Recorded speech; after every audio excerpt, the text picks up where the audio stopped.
Hey guys, welcome to Relatable. Happy Monday. Hope everyone had a wonderful weekend. I am so excited for you to hear this conversation that I'm going to have with Professor Brad Wilcox from the University of Virginia. He is an expert on the importance of the family and family formation and how the formation and structure of the family contributes to child development. And he has just released an amazing study that shows, based on data, the importance of fathers in not just children's lives and in families, but in society as a whole. You are going to learn so much from him. I know you're going to enjoy this conversation. So we are going to get straight into it. This episode is brought to you by our friends at Good Ranchers. Go to goodranchers.com/Allie. That's goodranchers.com/Allie.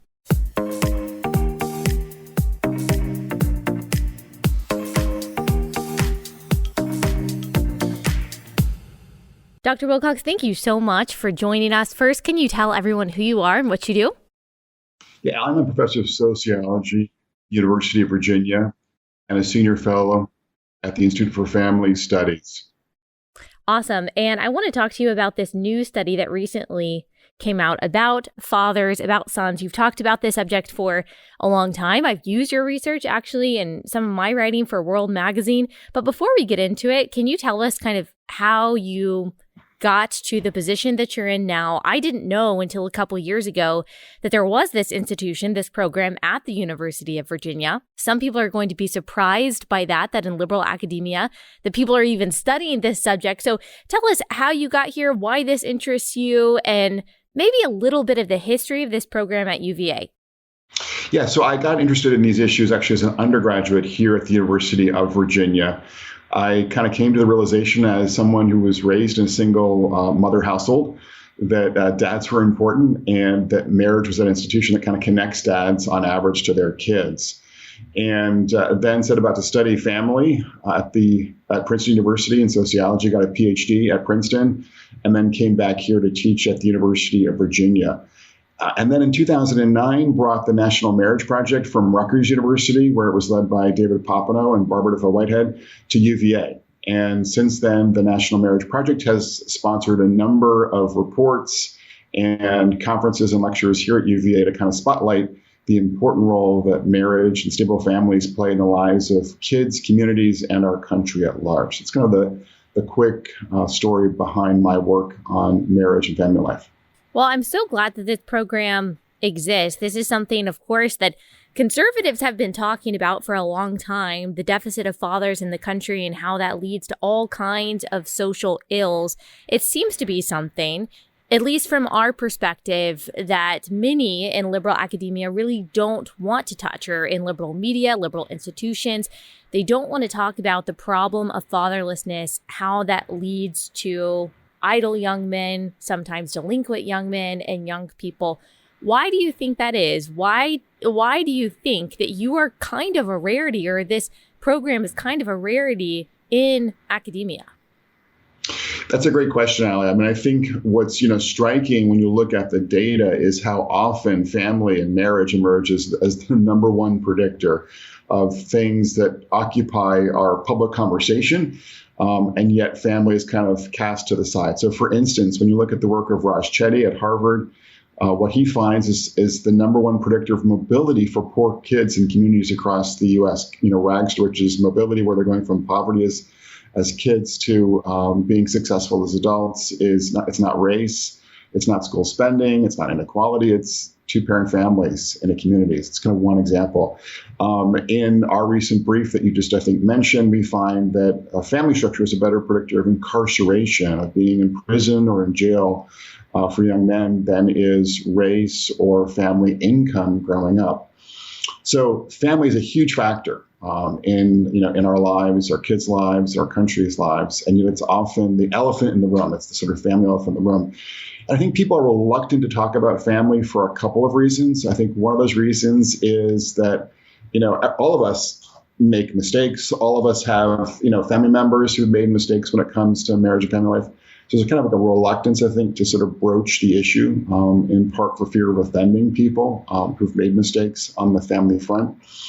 I think a second reason that it is sort of swept to the side is that a lot of progressives would prefer to focus on what they call structural issues. Things like poverty, things like inequality, things like racism that are kind of, from their perspective, easily addressed with public policy, solutions that don't require people making changes in their own personal lives. I think that's the second reason why, this is a challenge for us. And the third thing that I would say is there's been a kind of progressive commitment undergirding academia, for many, many years now. And this progressive commitment tends to kind of embrace family change as kind of an intrinsic good, that every single change that's sort of washed over American family life since the 60s is good for us and our country, and that we should not in any way kind of reconsider a lot of steps we've taken on the family front. So I think that sort of progressive assumption is also a big reason that undergirds why we have difficulty in talking about the importance of stable marriage and of even fathers in our kids' lives.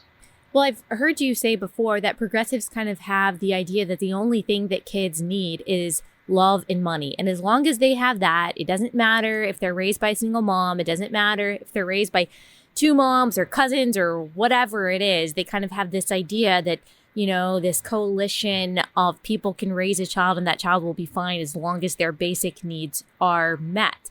But does the data show that? Is that true? That kids who grow up with just some kind of love and some kind of money end up just as well or just as stable as the kids who are raised with both a mom and a dad?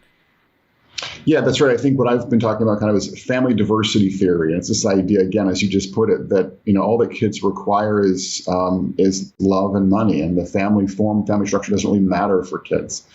And yet when you actually look at the data, what you see is that kids are much more likely to be flourishing when they're raised in an intact biological married family with their own, mother and father. And we see this when it comes to incarceration, when it comes to college graduation, when it comes to depression. And there's just no question that, on average, kids benefit from a stable married household. So that's what sort of the research tells us. And what I would kind of go on to add is that I don't think progressive scholars really appreciate, journalists as well, that even when it comes to love and money, kids are more likely to have more money in a stable married household, that's accessible to them. And they're more likely to get the love of both of their parents, more attention, more affection, more consistent discipline when they're being raised by their own stably married parents compared to the alternatives. So even kind of on its own terms, kind of the family diversity theory breaks down because, again, it doesn't appreciate how much having, that strong, stable family on the home front actually delivers more money to kids and more love to kids as well.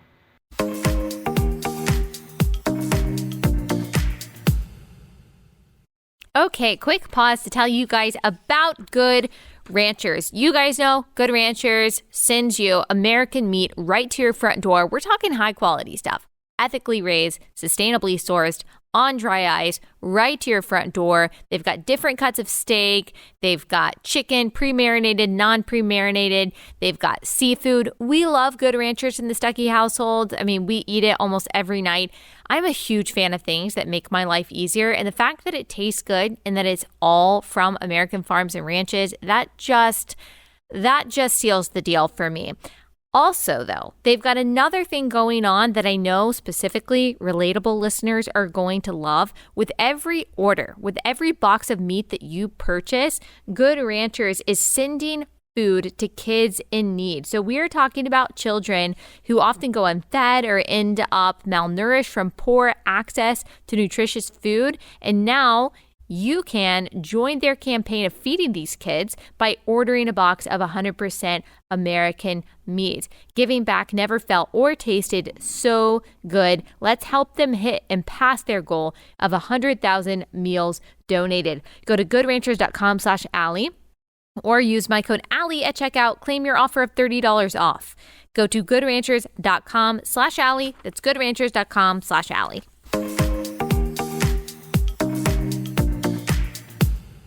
I don't know if you're able to assess this, but why do you think kids are typically better off and have better outcomes when they are raised by their biological mom and dad, no matter their socioeconomic background, no matter if mom and dad are rich or not. As you're saying, they are typically better in that kind of structure, in that kind of home, versus a single mom who maybe makes more money than the mom and the dad over here.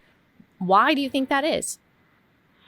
Well, I think it's about a couple of things. It's partly about the fact that, on average, you have two parents. And today, either you have, both parents bringing in income, and they're going to be much more likely to kind of allocate that money towards their kids if both of those kids are their biological children. And when you've got one stay-at-home parent, you have the other parent who's typically working that much harder to kind of bring in money for, his spouse. In this case, it's usually the father who's doing that. So that's part of the financial picture. It's also important to note financially that they're not kind of paying the costs of family instability. And that's things like obviously child support, things like keeping two households, going with, kids going back and forth, selling a family home if there's a divorce. So family stability is linked to having a better financial foundation underneath kids. It would be part of the story. When it comes to just sort of the social and emotional side, kids are getting more attention from their two parents. Biological parents tend to be more invested in their kids than step parents and boyfriends and girlfriends. So they also benefit from having, that parental presence in the household. Two parents who are biologically related to the kids are less likely to sort of lose their temper with their own biological kids compared, again, to step parents, boyfriends, and girlfriends. So it's a safer household for kids on average than one where there's cohabiting parents or, step parents of one sort or another. And then in terms of just thinking about the sort of mobility issue, what we see is that kids who are raised in non-intact families tend to be more likely to be having to travel between apartments and homes, whereas kids who are raised by their own stably married parents are much more likely to stay in one home and in one neighborhood. And if you have kids, if you've babysat kids, if you've taught kids, they thrive on stable routines with stable caregivers. And the intact married family is much more likely to deliver stability, not just in the household, but even kind of in that neighborhood context compared to the alternatives.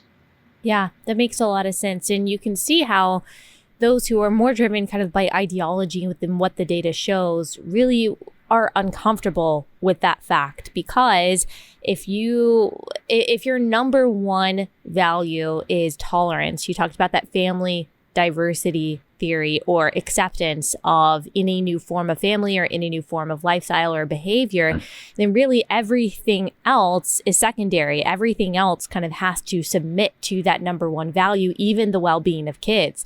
There is this book that recently came out by a woman named Sophie Lewis, and she's a professing communist, and she's written a lot of stuff that I consider crazy, but her latest book is called Abolish the Family. Of course, she believes that the family, the mom, dad, child structure, is a tool of the oppressive patriarchy, and that children should really be liberated from the oppression of their family. And that's kind of an idea, this anti-hierarchy at all costs idea that comes from the left. You can kind of see how that would apply, if that's your idea, to the family. But liberation is not something that is achieved for children, whatever that even means, when there are no parents involved. I mean, you talked about the importance of that biological connection. I mean, what would that look like? I know that that's not really on the horizon, the true abolition of the family, but what are some of the consequences for kids if they are raised in a society that really doesn't value that family structure and really does just say anything goes?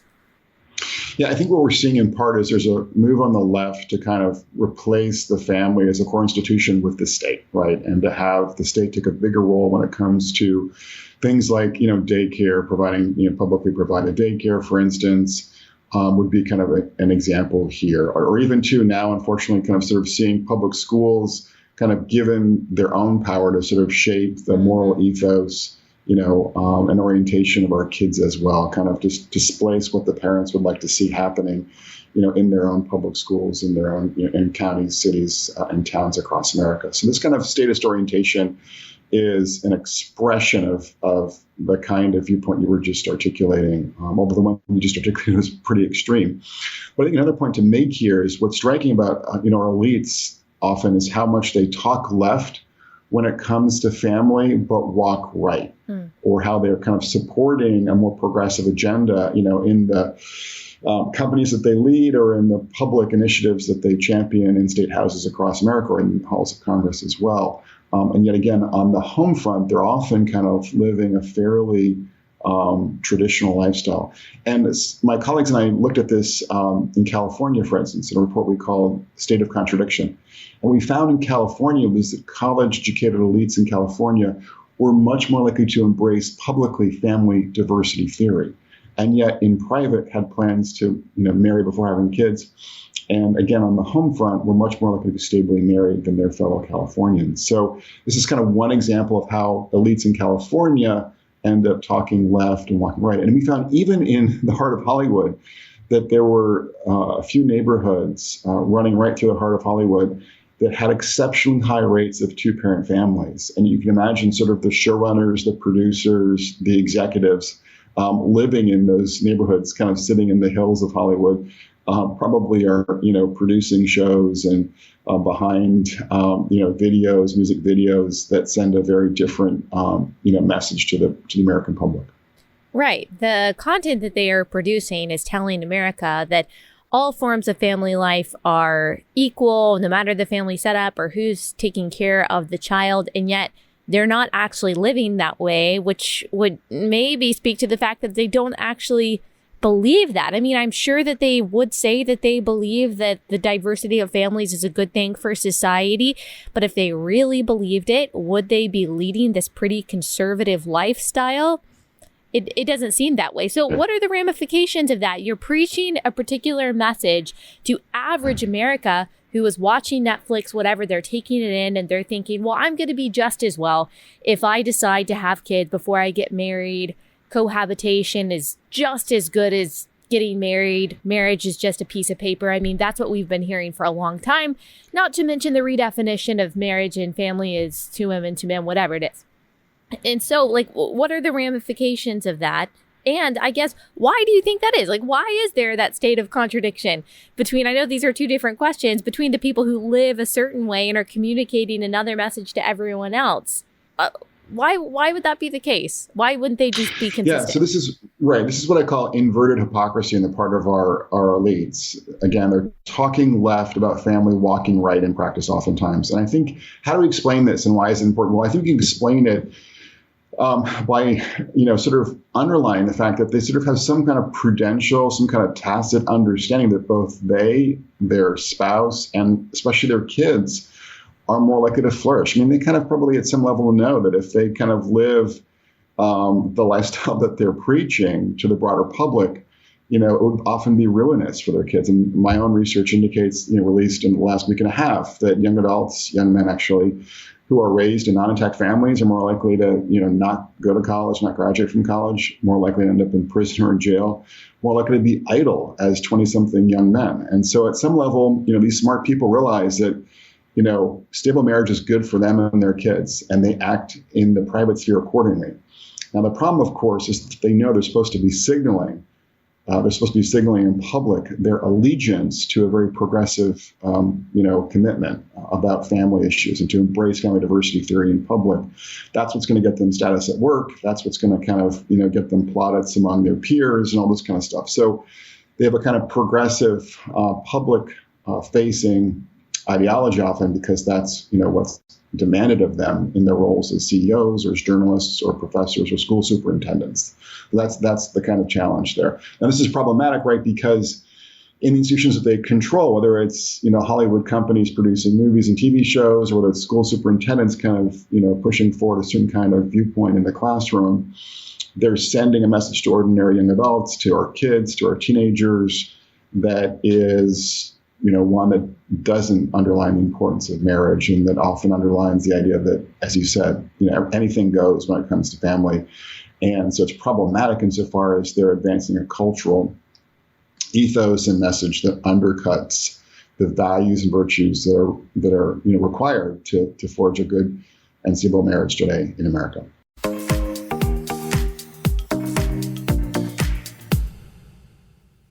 Okay, I love telling y'all about Carly Jean Los Angeles. I was getting my nails done the other day, and the girl who was doing my nails, she was like, "Hey, I love your outfit. Where did you get it?" And I was like, "Well, everything I'm wearing is from Carly Jean Los Angeles." So I wrote down the website for her and I gave her my promo code. Everywhere I go, people are like, "Where'd you get that outfit?" And it's always Carly Jean. I am wearing Carly Jean Los Angeles right now. This blue dress is from them. Their entire basics line is made in America. That is hard to find. It's also hard to find a women's clothing company that actually supports the values that you and I have. A lot of these clothing companies that we like, they're turning around and using our dollars to support something like Planned Parenthood. You don't have to worry about that with Carly Jean Los Angeles. Carly Jean is a Christian and she holds the same values that you and I do. So I just feel really good about supporting them, and I legitimately love their stuff. Well made, super cute, works in every season of life. Go to carlyjeanlosangeles.com and use promo code Allie Basic. That works on their American made basics line. You'll get 20% off your first order of USA made basics. That's carlyjeanlosangeles.com, promo code Allie Basic.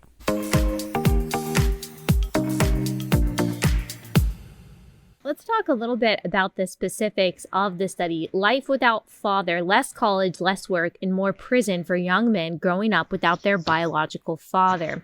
The decline of marriage and the rise of fatherlessness in America remain at the center of some of the biggest problems facing the nation. Crime and violence, school failure, deaths of despair, and children in poverty. The percentage of boys living apart from their biological father has almost doubled since 1960. 17% then to 32% today. There are about 12 million boys who are growing up in families without their biological father.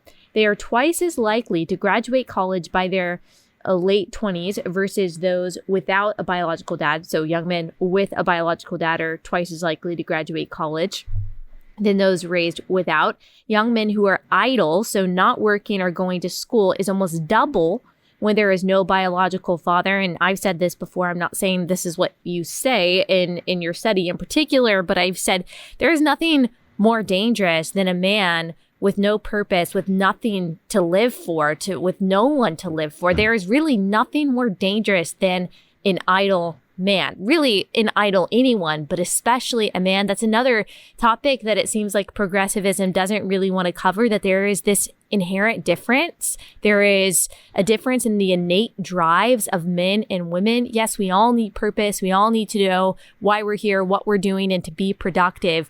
But a man without a good fight to fight and a good thing to fight for is very dangerous. And so this number in particular scares me and makes a lot of sense to me, that young men without dads are more idle. Well, they're going to be doing something with their time, which to me would be the reason why they typically end up delinquent. They typically end up, in situations of violence. Was there anything about this study, whether it's some of the stats that I just listed or any other parts of the study, that you found that actually surprised you after being kind of in this industry and studying this for so long?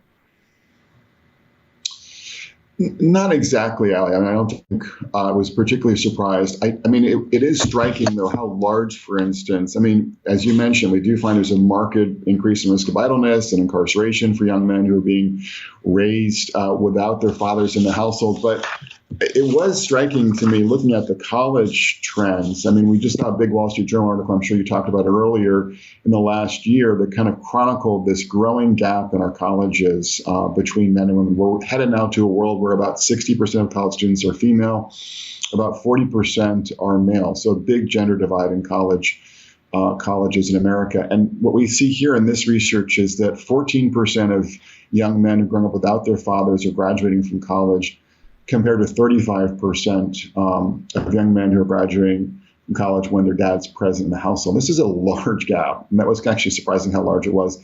And it does suggest to me that part of the story in terms of understanding this growing gender gap in American colleges is that young men are coming from homes without their dad to be a model for hard work, to kind of help them with homework, to kind of give them some guidance about how to navigate school and college.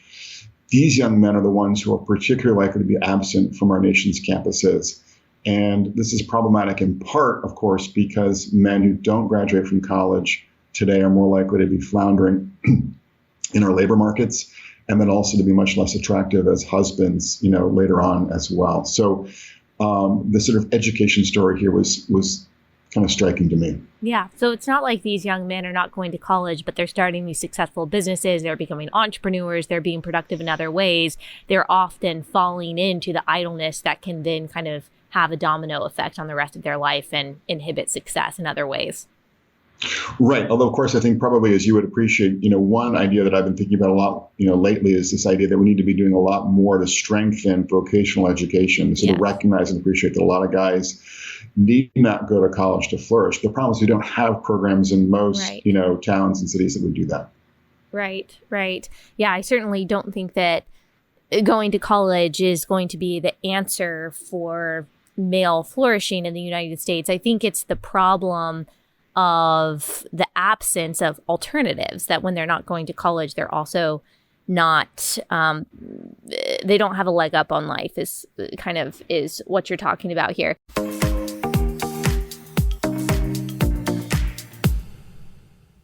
All right, last sponsor for the day, and that is Relief Band. So I happen to know that I've got a lot of pregnant moms in my audience. Maybe you're in the throes of first trimester nausea, or maybe you're not pregnant and you're just nauseous every time you turn on the news because of where our country is headed.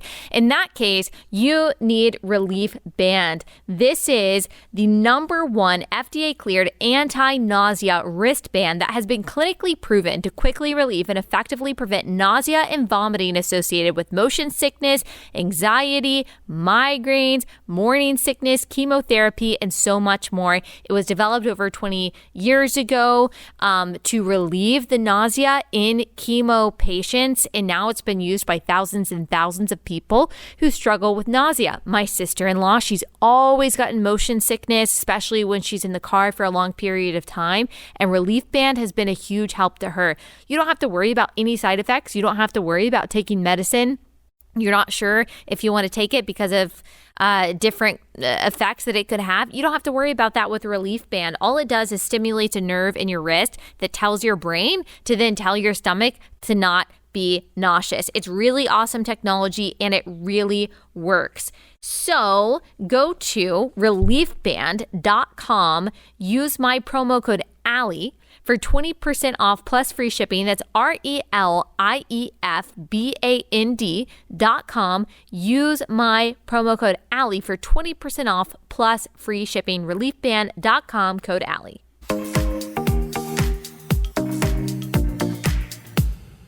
Some other statistics: the percentage of young men who have been arrested by the ages of 15 to 19 is higher among kids without a biological dad in the home than with a biological dad in the home. And the percentage of young men who have spent time in jail by around age 30 is double among boys who grew up without biological dads than with biological dads. America's young man problem is disproportionately concentrated among the millions of males who grew up without the benefit of a present biological father. The bottom line, both these men and the nation are paying a heavy price for the breakdown of the family. So what would you say needs to be done? Because we all see that one commonality in these mass shooters, horrific, is that they're typically young men. A lot of times they come from broken homes or different kinds of broken backgrounds. That was certainly true in Uvalde. He didn't have a present dad in his life. We see the epidemic of violence that happens among predominantly young men, particularly, unfortunately, Black young men. Everyone sees that. And very few people seem to be pointing to this problem and trying to come up with policy solutions or any kind of cultural solutions, whatever, to fix this problem. So in your ideal world, like if you were put in charge for a day, a year, whatever it is, and said, okay, this is what we need to do to fix this problem, what would you propose? Yeah, great question, Allie. I think one thing that we need to do is to really look at this as a cultural challenge, as you can appreciate. And that means thinking about ways in which, schools across America can introduce curricula, for instance, that sort of spotlight the value of marriage for young adults and for their kids. One idea is called the success sequence, where you talk about the importance of getting at least a high school degree then working full time in your early 20s, and then marrying before having kids, and kind of just telling young adults, if you do these 3 simple steps related to education, work, and marriage, your odds of being poor are just 3%, and your odds of getting into the middle class or higher are 86%. So it's kind of a pathway to help young adults sort of avoid poverty and establish strong and stable families for themselves and any kids that they have. So it's sort of one idea, is talking about the success sequence in public schools, and also running public campaigns in states across America that are supportive of marriage and family. A second policy idea is to address the marriage penalties in our welfare programs, things like Medicaid, for instance, and the Earned Income Tax Credit. These programs often penalize marriage in substantial ways, particularly for working class couples with kids. And Congress has actually addressed marriage penalties and income taxes, which fall higher, on higher earning Americans. But Congress has not addressed these marriage penalties in our welfare programs, and can and should go forward in addressing, these penalties. Those are kind of 2 ideas that we could think about on both the cultural front and the policy front to make marriage both kind of, I think, more attractive and less, in this case, financially problematic for precisely the group of folks who are most likely to be struggling with marriage today, and that is working class and poor Americans. Well, it's certainly an uphill climb. We don't seem to be going that direction, especially with how young people seem to think about marriage, seem to think about that kind of commitment, seem to think about having kids, and that diversity of family theory seems to be really popular, especially among young people. And certainly the progressive ideology that we've kind of described, especially as it pertains to the family, seems to dominate most institutions, at least in what they are conveying to the public. As you said, they're kind of conveying the message to the left and walking right themselves. And yet that message is so impactful. The ramifications of that, we've seen what they are over the past 60 years. And so I'm thankful for what you're doing. Data matters. Statistics make a difference. They can change people's mind. I like to say that the truth is like a beach ball. You can keep on with ideology or your desires or your personal preferences, try to push it underwater. Eventually, it's going to pop back up. Right now, the reality of the need for fathers is popping up in the prevalence of violence and idleness among young males. And so I'm thankful to you for highlighting that. I'm thankful to UVA for having you there and allowing you to study this and publish these studies. So thank you so much, Dr. Wilcox. I really appreciate what you do and the time that you've spent talking with us today. Thanks, Allie. It's good to be with you today. Thank you.